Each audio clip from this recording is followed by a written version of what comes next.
మీరు అలా సమర్థించకూడదు, మీరు అలా సమర్థించకూడదు. రైట్, సరేలేండి. సరే, టాపిక్ డీవియేషన్ వద్దు. వెంకటరెడ్డి గారితో ఒకసారి మాట్లాడదు మీదే అంశానికి సంబంధించి మళ్ళీ దీనిపైన ఖచ్చితంగా చర్చిద్దాం. మీరు అన్నటువంటి ఆ సమవుజ్జి మాట ఏంటో చూద్దాం, అసలు ఏంటది.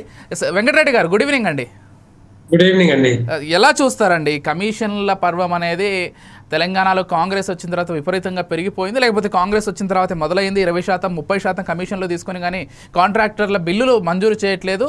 ఇటు కాంట్రాక్టర్లు పెద్ద ఎత్తున దీనికి సంబంధించి నిరసనలు కూడా చేపడుతున్నారని చెప్తున్నారు. 20%, 30% అంటే చిన్న అమౌంట్ కూడా కాదు. అట్లీస్ట్ 1% తీసుకున్నా తప్పే. బట్ 30% అంటే ₹1 కోటి వచ్చే దగ్గర 30 లక్షలు మధ్యవర్తిత్వానికి లేకపోతే ఆ మంత్రులకో ఆ శాఖలకో పోతుందంటే చాలా సీరియస్ మ్యాటర్ కదా. ఆరోపణ చేశారు, ఆరోపణకు సంబంధించి భట్టి గారు కౌంటర్ ఇచ్చారు, ప్రూఫ్స్ ఉంటే తీసుకురండి అంటూ ఆయన చెప్పారు. కాకపోతే కాంగ్రెస్ వాళ్ళే మాట్లాడారని పవన్ గారు, అంటే మీరు అప్పటికి జాయిన్ అయ్యారో లేదో చూడలేదు కానీ వారు వీడియో ప్రూఫ్స్ కూడా చూపించారు కాంగ్రెస్ వాళ్ళు మాట్లాడేటువంటి ఆ మాటల్ని కూడా. ఎలా చూస్తారు? అందరికీ నమస్కారం. ఈరోజు తెలంగాణ రాష్ట్రం వచ్చిన తర్వాత తెలంగాణ ప్రజల ఆకాంక్షలు, ఆశయాలు ఏవైతే ఉన్నాయో అవి నిజంగానే పూర్తయితాయని అనుకున్నాను తెలంగాణ రాష్ట్రం వచ్చాక. కానీ తెలంగాణ రాష్ట్రం వచ్చిన తర్వాత కూడా ఉమ్మడి ఆంధ్రప్రదేశ్ లో ఏ విధంగా మరి అవినీతి కుంభకోణాలు, కరప్టెడ్ ప్రభుత్వాలు ఏవైతే ఉన్నాయో అదే విధంగా గత 10 సంవత్సరాల కాలంలో కూడా మరి తెలంగాణ రాష్ట్రం వచ్చాక మనం అనుకున్నాం నిజంగానే ఈ కరప్షన్ ఉండదు, అవినీతి ఉండదు, మనకి మంచి పరిపాలన అందుతుందనే ఆలోచన అందరిలో ఉండే చెప్పాలంటే. అందుకే బీఆర్ఎస్ పార్టీకి, కేసీఆర్ గారికి ఆ రోజు వాళ్ళకి అవకాశం ఇచ్చారు. కానీ మరి రాను అవన్నీ కూడా కనపడతా ఉన్నాయి. అవినీతి పాలన, కరప్టెడ్ పాలన, తర్వాత అక్కసు పాలన, తర్వాత ఏదైతే ఉన్నాయో అవన్నీ కాదు పోదు అని చెప్పేసి అభివృద్ధి పాలన కావాలని చెప్పి బీఆర్ఎస్ పార్టీని ఓడించి కాంగ్రెస్ పార్టీకి ఇచ్చారు. ఎందుకంటే అప్పుడు బీఆర్ఎస్ హయాంలో కేసీఆర్ గారు ఒప్పుకున్నారు, దళిత బంధులో 30% కమిషన్లు తీసుకుంటున్నారు అని చెప్పేసి బీఆర్ఎస్ నాయకులు తీసుకుంటున్నారని చెప్పి వాళ్ళే ఒప్పుకున్నారు. అదెక్కడే కాదు, కాళేశ్వరం అని, గొర్రెల స్కామ్ అని, రకరకాల స్కాముల్లో బీఆర్ఎస్ నాయకులు, కేసీఆర్ గారు ప్రభుత్వం ఇరుక్కున్నదని చెప్పి పదే మీటింగ్లల్లో కాంగ్రెస్ పార్టీ కానీ, రేవంత్ రెడ్డి గారు కానీ, మిగతా కాంగ్రెస్ నాయకులందరూ కూడా చెప్పారు, మాకు ఓటేయండి, కాంగ్రెస్ ప్రభుత్వం వచ్చాక మేము ఏ విధంగా వాళ్ళని జైల్లో పెడతామో, ఏ విధంగా మరి కేసులు పెట్టి లోపలేస్తామని చెప్పి మరి రకరకాల మాటలు చెప్పారు. 15 నెలల కాలం అవుతా ఉంది. 15 నెలల నుంచి ఇప్పటి వరకు రేపు ఎల్లుండి అని టైం పాస్ చేస్తున్న రాజకీయాలు తప్పితే ఎవరిని కూడా ఇప్పటి వరకు లోపలేయలే. ఒక చిన్న విషయం ఏంటంటే ఈ ఫార్ములా రేసు మీద మరి అంత 54 కోట్ల రూపాయలు మరి కరప్షన్ జరిగింది, అడ్డగోలుగా ఇచ్చిరని చెప్పి మరి 1 నెల రోజులు మీడియాలో ఇదే అదనుగా కంటిన్యూస్ గా చేసిన సందర్భాలు మనం చూసాం. ఏమైందో కూడా తెలియదు.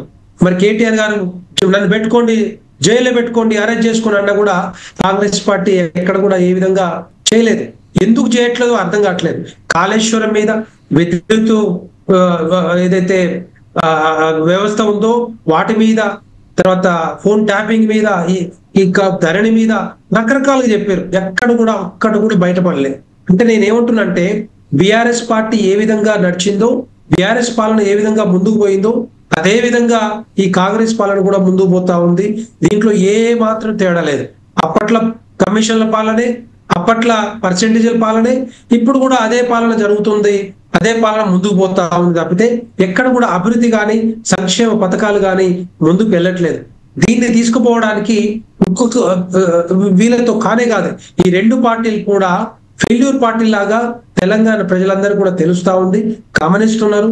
ముందుకు పోయేది ఒకటే ఏంటంటే భారతీయ జనతా పార్టీ తప్పితే వీళ్ళతో కాదు. ఎందుకంటే 15 నెలల కాలంలో ఈ కాంగ్రెస్ ప్రభుత్వం వచ్చాక, కాంగ్రెస్ ప్రభుత్వం రాకముందు కూడా 6 గ్యారెంటీలు కానీ, రుణమాఫీ కానీ, మిగతా 400 అంశాలు ఏవైతే ఉన్నాయో ఇష్టం వచ్చినట్టుగా అలవి కానీ హామీలు ఇచ్చి మొత్తం టోటల్ గా వాటిని తుంగల దొక్కి పెట్టింది తప్పితే ఎక్కడ కూడా అమలు కావట్లేదు.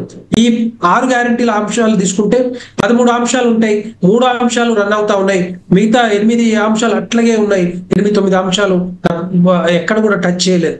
ఎందుకంటే వృద్ధులు కానీ, లేకపోతే మహిళలు కానీ, వికలాంగులు కానీ, లేకపోతే నిరుద్యోగులు కానీ విద్యార్థులు కానీ వీళ్ళందరూ కూడా బాధపడేది ఏంటంటే ఈ కాంగ్రెస్ పార్టీని ఎందుకు గెలిపించాము, ఎందుకు ఈ విధంగా మోసం చేస్తున్నారు అనుకున్నారు. కానీ ఇప్పుడిప్పుడే ఒక్కొక్కటి బయటపడుతుంది ఏంటంటే కాంగ్రెస్ పార్టీ పాలన కూడా కమిషన్ల పాలన కనబడుతుంది తప్పితే ఎక్కడ కూడా ట్రాన్స్పరెంట్ పాలన, శుద్ధమైన పాలన, తెలంగాణ ప్రజలకు ఏదో చేద్దామని ఎక్కడ కూడా కనపట్లేదు. దాన్ని టైం పాస్ చేస్తున్న రాజకీయాలే తప్పితే ఎక్కడ. ఇప్పుడు చూడండి, అసెంబ్లీ సాక్షిగా రెండు పార్టీలు దుమ్మెత్తు పోసుకుంటున్నాయి. ఎందుకంటే ఈ పార్టీ చేసిందని ఆ పార్టీ కమిషన్లు తీసుకుందని ఈ పార్టీ. రెండు పార్టీలకు తెలుసు ఏం జరిగిందో, ఏం జరుగుతుందో, ఏం జరగబోతుందో కూడా తెలుసు. కాబట్టి ఆ రెండు పార్టీలు, కాంగ్రెస్ పార్టీ కానీ బీఆర్ఎస్ పార్టీ కానీ దుమ్మెత్తు పోసుకుంటున్నాయి. అంటే డెఫినెట్ గా వీళ్ళిద్దరు నిజంగానే చాతగాని ప్రభుత్వం లాగా. మీ పైన కూడా కర్ణాటకలో ఆరోపణలు వచ్చినట్లున్నాయిగా. ఎక్కడ అంటున్నారు? కర్ణాటక ఎవరిపైన? మీ పైన గతంలో. అదే నేను చెప్తున్నాను ఏంటంటే ఒకవేళ నిజంగానే నిరూపించాలి కదా. ఇప్పుడు ఫర్ ఎగ్జాంపుల్ మరి సిద్ధరామయ్య వైఫ్ మీద ఎన్ని వందల ఎకరాల స్కామ్ జరుగుతా ఉంది.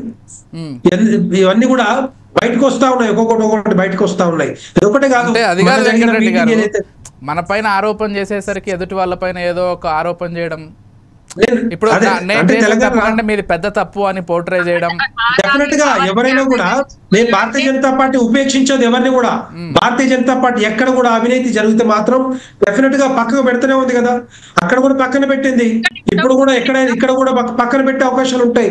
మీరు భారతదేశంలో ఎక్కడైనా చూడండి, అవినీతి జరిగిందంటే ప్రధానమంత్రి నరేంద్ర మోడీ గారు చొరవ తీసుకొని ఎట్టి పరిస్థితుల్లో వాళ్ళని నిలవరిస్తా ఉన్నారు. దాన్ని ఎందుకంటే ఆ భయం ఉంది ఇప్పుడు భారతీయ జనతా పార్టీలో కూడా. ఎక్కడ కూడా జరగదు. ఎందుకంటే ఒకవేళ భారతీయ జనతా పార్టీలో జరిగితే, కేంద్ర ప్రభుత్వంలో జరిగితే డెఫినెట్ గా తెలంగాణ ప్రజలకి కాదు, భారతదేశ ప్రజలందరూ కూడా మంచి పాలన అందదు. ఈ విధంగా భారతదేశం ముందుకు పోదు. ఈ విధంగా వికసిత్ భారత లక్ష్యం చేరుకోలేదు. అందుకే నేనేమంటున్నా అంటే అందరం కూడా కన్స్ట్రక్టివ్ గా ఏవైతే పాలసీస్ తీసుకొస్తామో, ఏవైతే బిల్స్ తీసుకొస్తామో అసెంబ్లీ సాక్షిగా చర్చించుకోవాల్సిన బాధ్యత మన మీద ఉంటుంది. టిఆర్ఎస్ పార్టీ కానీ, కాంగ్రెస్ పార్టీ కానీ, బీజేపీ పార్టీ కానీ, ఏ పార్టీ అయినా కూడా వాటి మీద కన్స్ట్రక్టివ్ గా మరి సలహాలు సూచనలు ఇవ్వాలి, ముందు తీసుకెళ్లాల బాధ్యత ప్రభుత్వం మీద. ఎందుకంటే ఈ వాకౌట్ చేయటము, బయటికి పోవటము, అలగట్టము చేయటం ఇవన్నీ కాదు. అక్కడ నిలబడి మాట్లాడాలి, నిలబడి నిలదీయాలి తప్పితే ఎక్కడ కూడా బయటికి పోతే మరి వేరే అంటే నెగిటివిటీ పెరుగుతుంది కదా. నెగిటివిటీ పెరుగుతుందని నేను అంటున్నాను. నెగిటివిటీ పెరిగితే అది ఎవరికి నష్టము? తెలంగాణ ప్రజలకు నష్టం. అడిగటోళ్ళు ఎవరు ఉంటారు అక్కడ? మరి ప్రధాన ప్రతిపక్షం ఉండాలి కదా. ప్రతిపక్షంతో పాటు మిగతా పార్టీలు కూడా ఉంటాయి. సో ఉండాల్సిన బాధ్యత ఉంది. ఎలాగో కేసీఆర్ గారు లేరు. కేసీఆర్ సో అట్లాంటిది ఇదేంటంటే ఈ రోజు డెఫినెట్ గా అక్కడ కన్స్ట్రక్టివ్ గా చర్చ జరగాలి.